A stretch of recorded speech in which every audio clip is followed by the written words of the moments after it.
Olá pessoal, tudo tranquilo? Aqui professor Sandro, Geografia, eu e meu amado chapeuzinho.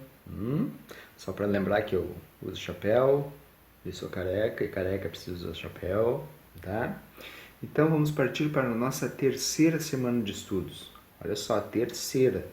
Então quer dizer que nós já temos 3 vídeos, que nós já temos 3 exercícios para fazer, que nós já temos 3 PowerPoints para dar uma olhadinha. Né? Não vamos deixar acumular material, porque depois nós vamos ficar perdidos no final do bimestre novamente.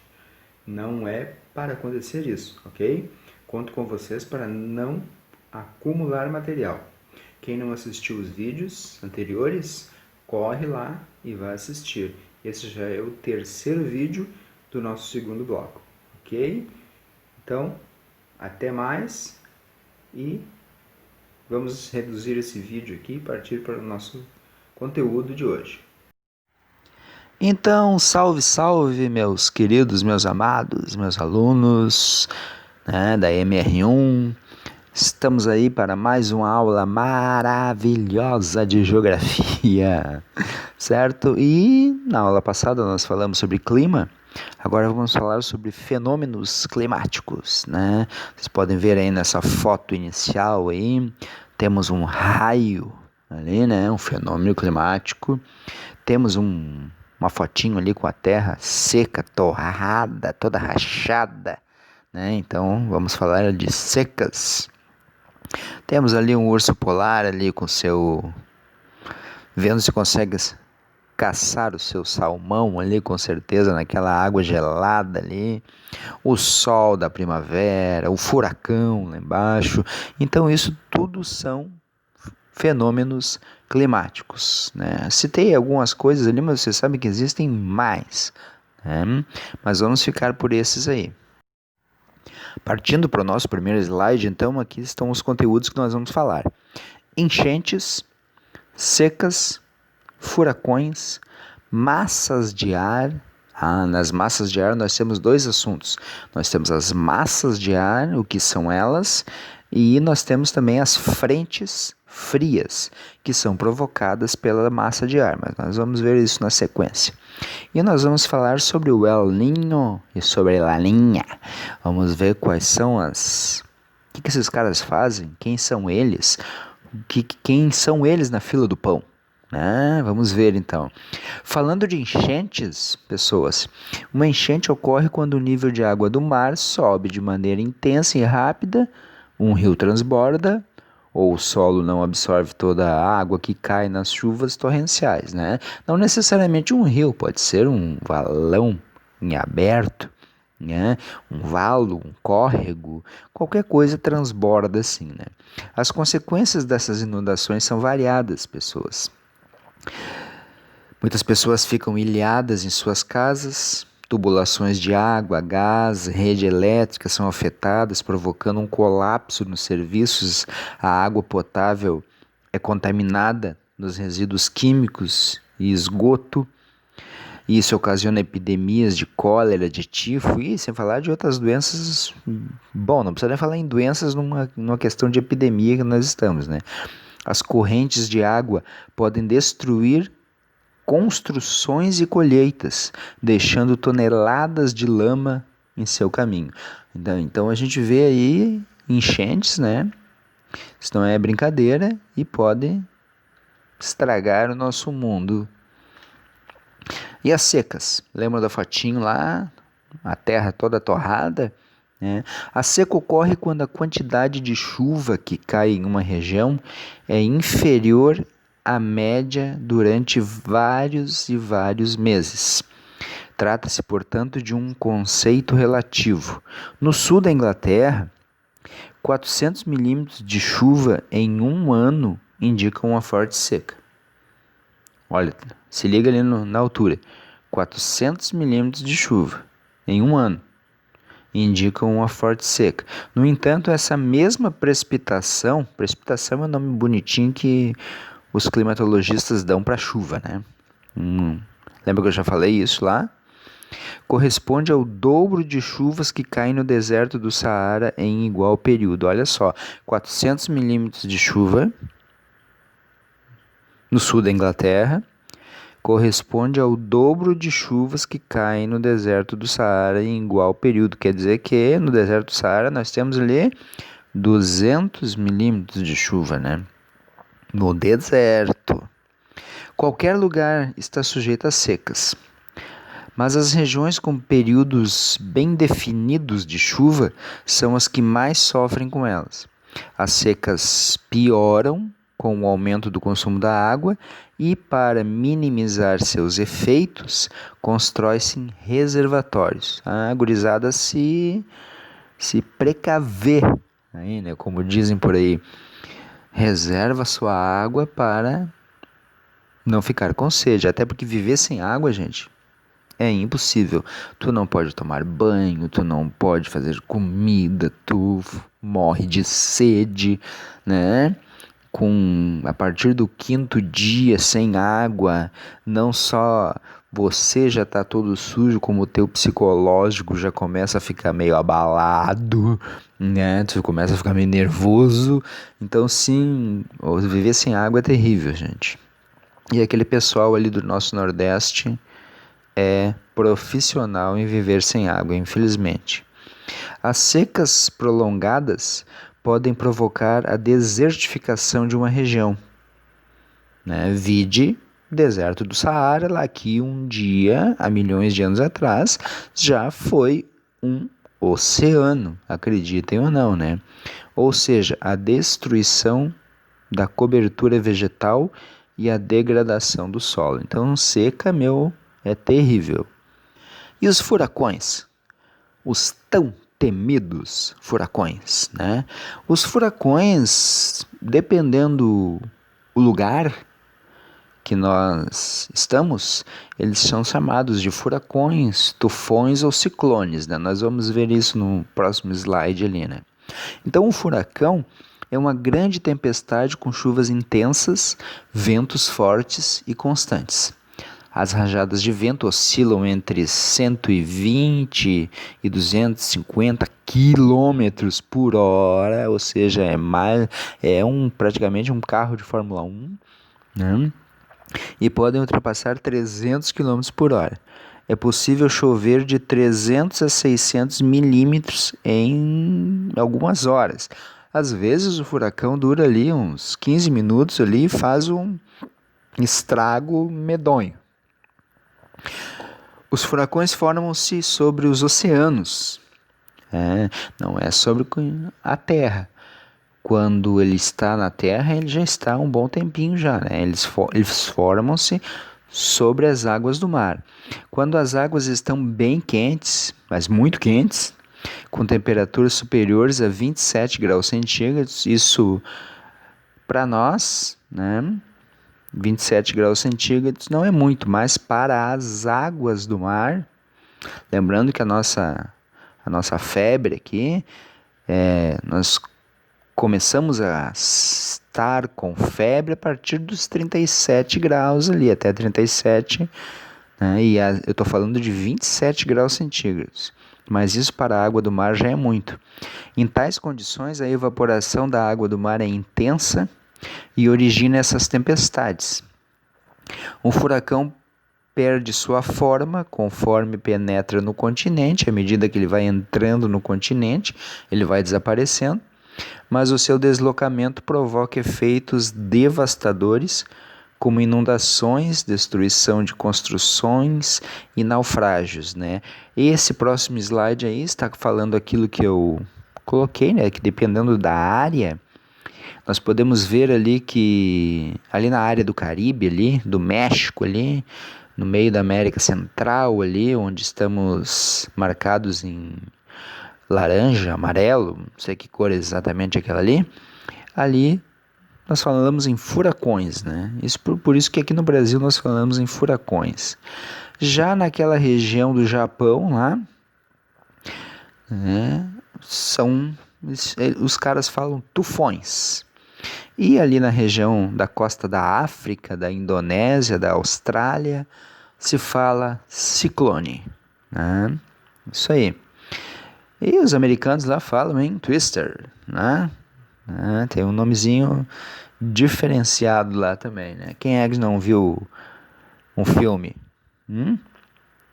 Se não viram, vão lá procurar, porque é bem legal, né, cara? Muita ação no filme.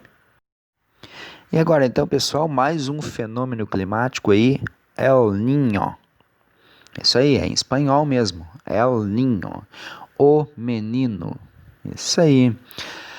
Eu sei que vocês são profissionais da área do espanhol aí, né? O El Niño, também denominado Enos, El Niño, oscilação sul, é um fenômeno climático que acontece em intervalos de 3 a 7 anos em média. 3 a 7 anos não é todo ano. Caracterizando-se pelo aumento anormal da temperatura das águas do Oceano Pacífico. Se liga ali no Oceano Pacífico. Não é em todos os oceanos. Ok? Então, o que é o El Niño? O professor pode perguntar. É o aumento anormal da temperatura das águas do Oceano Pacífico. Isso é o El Niño. Na região tropical. O que é a região tropical? Já expliquei várias vezes, é a região que fica entre os trópicos. Entre o trópico de Câncer e entre o trópico de Capricórnio. No meio nós temos a linha do Equador. Ok? Isso é a região intertropical. Ou tropical. Sua ocorrência modifica o clima e altera a paisagem de diferentes regiões do planeta. Aqui nós temos um mapinha, então, um mapa mundi, falando especificamente sobre o El Niño. Tá? O mapa está virado, ao contrário daquilo que nós estamos acostumados. Nós estamos acostumados com as Américas do lado esquerdo aqui, a Ásia, a África, a Europa do outro lado ali. Mas esse aqui está virado justamente para nós termos o Oceano Pacífico ao meio da imagem, certo? Então, dos meses de dezembro a fevereiro, olha só ali a região do El Niño. O que acontece? Vamos dar uma olhada aqui na nossa América, no nosso Brasil, ali no norte do nosso Brasil. Um verão mais seco, né? Ali na área central do Brasil, ali, um verão mais quente. E ali, quase ao sul da América do Sul, ali, pegando um pedacinho do Rio Grande do Sul ou não, né? Às vezes pega, às vezes não pega, um verão mais chuvoso. Olha só ali na Oceania o que acontece. Na Austrália, ali, um verão mais quente. Ali na Indonésia, nas ilhas da Indonésia, verão seco, inverno mais chuvoso. Lá no Japão, mais acima, nós temos um inverno mais quente. Né? Na África, o sul da África, um verão mais seco e quente. Lá vamos ver lá nos Estados Unidos, aqui do lado direito aqui. Né? Ali no México, ali, inverno mais chuvoso e frio. Lá nos Estados Unidos nós temos um inverno mais quente. Então essas são as alterações que acontecem nesses locais do mundo aí quando as águas do Oceano Pacífico estão mais o quê? Mais quentes, né? Isso aí. Já em julho e agosto, nós temos, olha só o que acontece aí, continua a mesma coisa. As águas do Oceano Pacífico continuam quentes, mas olha só o que acontece. Vamos pegar o Brasil aqui, no lado direito. Inverno mais quente, né? Agora nós pegamos o Rio Grande do Sul ali, inverno mais chuvoso também. Ali na região do Caribe, olha só, a região do Caribe é aquela mais acima ali, perto do México ali, verão mais seco e quente. Lá nos States nós temos verões chuvosos, aquela bolinha azul que tem ali. Aqui na Austrália, Oceania, ali, Indonésia, ali nós temos verão seco, inverno mais seco e frio. Olha a Índia lá, o que acontece na Índia? Verão mais seco, certo? Isso quando o El Niño está trabalhando, certo? As principais consequências do El Niño hoje são A alteração da vida marinha na costa oeste dos Estados Unidos e do Canadá e no litoral do Peru, o aumento de chuvas no sul da América do Sul e sudeste dos Estados Unidos, secas no nordeste brasileiro, centro da África, sudeste asiático, América Central e tempestades tropicais no Pacífico, né?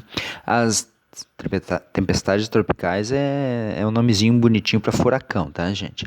A atuação do El Niño no Brasil provoca secas em algumas áreas e o aumento das chuvas em outras, ocasionando profundas alterações meteorológicas. O El Niño, fenômeno natural caracterizado como uma anomalia climática, ou seja, ele é um tipo de X-Men assim do clima, uma anomalia climática, repete-se em intervalos irregulares que costumam variar entre 2 e 7 anos. Tranquilo? E a laninha, gente? Laninha, a menina, né? O que acontece com a menina? A menina, logicamente, se o menino é uma coisa, a menina é o contrário do menino, né? Então, o que é a laninha é o resfriamento fora do normal das águas nessas regiões do Oceano Pacífico. Retornando então, El Niño é o aquecimento das águas do Oceano Pacífico e a laninha é o resfriamento. Tanto o resfriamento quanto o aquecimento causam fenômenos climáticos naquelas áreas ali do mapa que eu coloquei para vocês. Em geral, o fenômeno laninha ocorre em intervalos de 2 a 7 anos, tá? Uma diferença, com duração de 9 a 12 meses. Tranquilo? No Brasil, em anos de laninha, ocorrem chuvas mais abundantes no norte e leste da Amazônia, com consequente aumento de vazão de 2 rios da região, causando enchentes. Um deles é o Rio Amazonas, obviamente, né? No Nordeste também ocorre um aumento de chuvas, o que é benéfico para a região, ou seja, show de bola quando tem laninha lá para o nosso Nordeste. Na região Sul, observa-se a ocorrência de secas severas e aumento das temperaturas, prejudicando as atividades agrícolas, ou seja, quando tem laninha, nós aqui no sul estamos ralados, né? O aumento da temperatura, aquele calorão medonho que vem aqui para nós, né? E isso prejudica, tem secas, e as secas prejudicam a agricultura. No sudeste e centro-oeste, os efeitos são imprevisíveis, podendo ocorrer secas, inundações e tempestades. Não sabemos o que acontece. É loteria lá em anos de laninha, lá no sudoeste e centro-oeste brasileiro. Massas de ar. Vamos ver então, gente. Massas de ar. Não tem nada a ver com comida, tá? Aí o cara vê falar em massas, ele já pensa em comer alguma coisa, mas não é isso aí. Seguinte, massas de ar são volumes, quantidades enormes de ar que estão acumulados e que possuem características em comum. Que características são essas? Nós vamos ver na sequência. Como temperatura, umidade e que se formam sobre grandes áreas uniformes da terra ou água. Suas características são determinadas a partir da influência da área onde elas constituem. Que influência? O próximo slide diz assim, olha só, é muito fácil de lembrar. MP, massa polar. Tranquilo? MP lá embaixo. O que tem lá embaixo? A Antártida, né? O Polo Sul. Em cima nós temos o Polo Norte. Então nós temos massas de ar polar ali.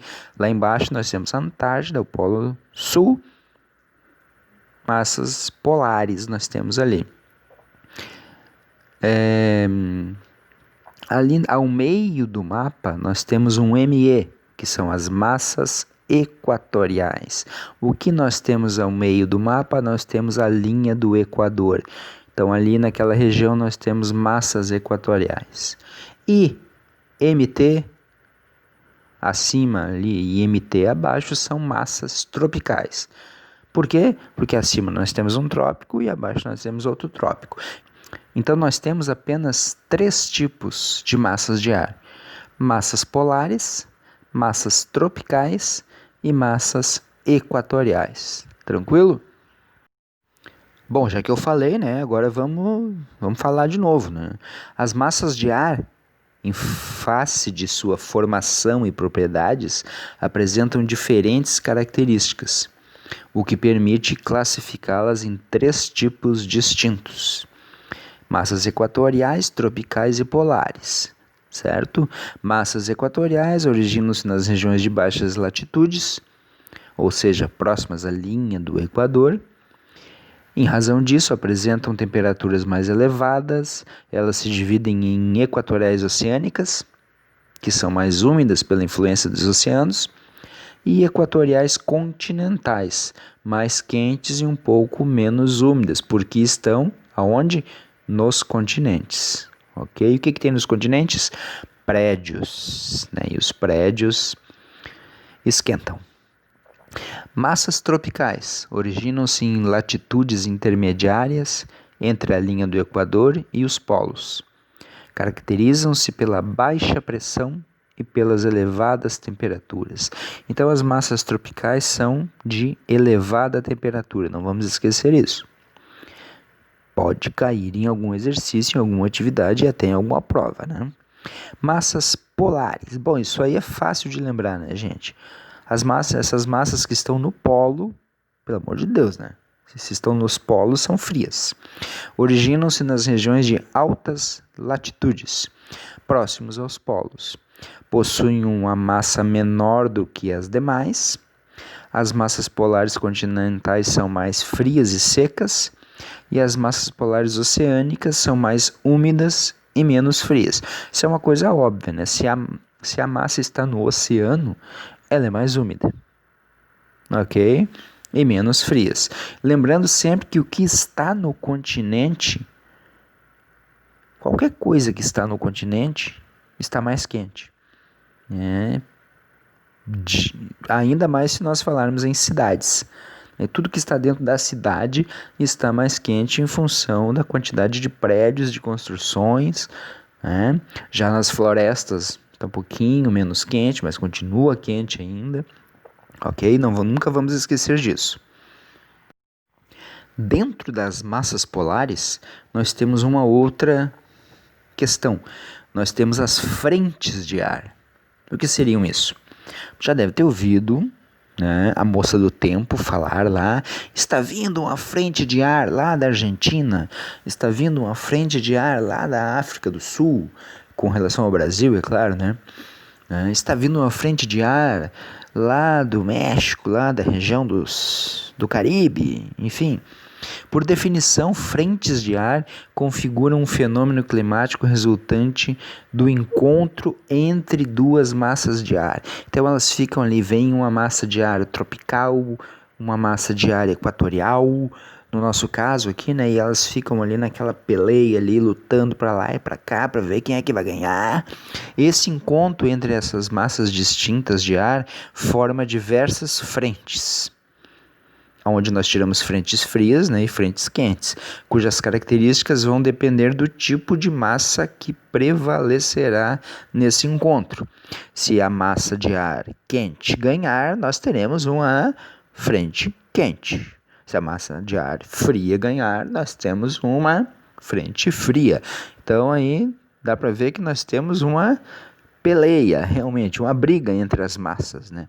Quando uma massa de ar quente prevalece e faz com que uma massa de ar frio recue, formam-se as frentes quentes, que geralmente possuem elevadas temperaturas e bastante umidade.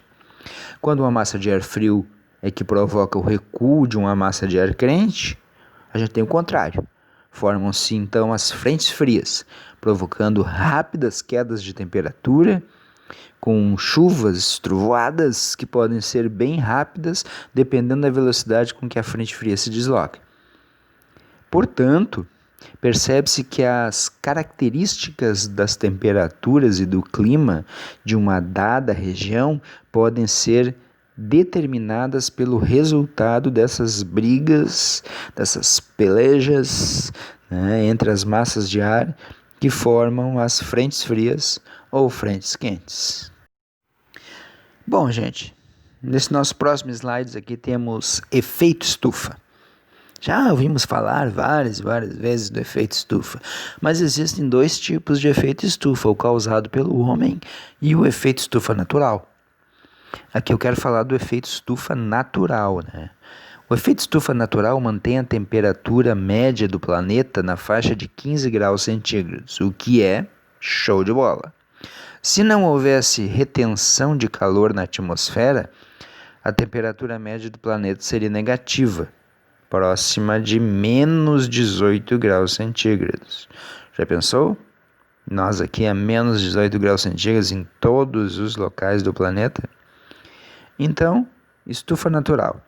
Geralmente, parte do calor emitido pela Terra volta ao espaço e parte continua nela. Ou seja, um pouquinho vai para o espaço, um pouquinho continua na Terra, mantendo a temperatura na superfície. No entanto, a ação humana tem causado um aumento da retenção desse calor aqui embaixo, né? Podendo resultar em um aumento da temperatura média do planeta, de forma geral, assim, né? Veja na sequência, ao lado, como isso ocorre, né? E nós temos aqui, por exemplo, no número 1 ali, energia solar. Cerca de 30% da energia solar que atinge a atmosfera é refletida em suas camadas superiores e retorna ao espaço. Nosso número 2 aqui, absorção e conversão. Cerca de 20% da energia total que atinge a Terra é absorvida na superfície e depois irradiada na forma de calor. Dá para entender? Vamos ler de novo. Sempre quando a gente achar uma dificuldade na leitura, nós lemos novamente. Cerca de 20% da energia total que atinge a Terra, energia que vem do Sol, né, é absorvida na superfície e depois irradiada na forma de calor. Número 3. Intervenção humana.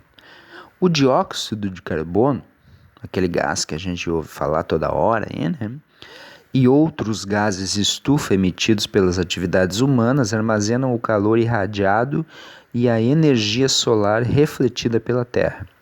O aumento na concentração de gases estufa aumenta a retenção desse calor nas camadas inferiores da atmosfera.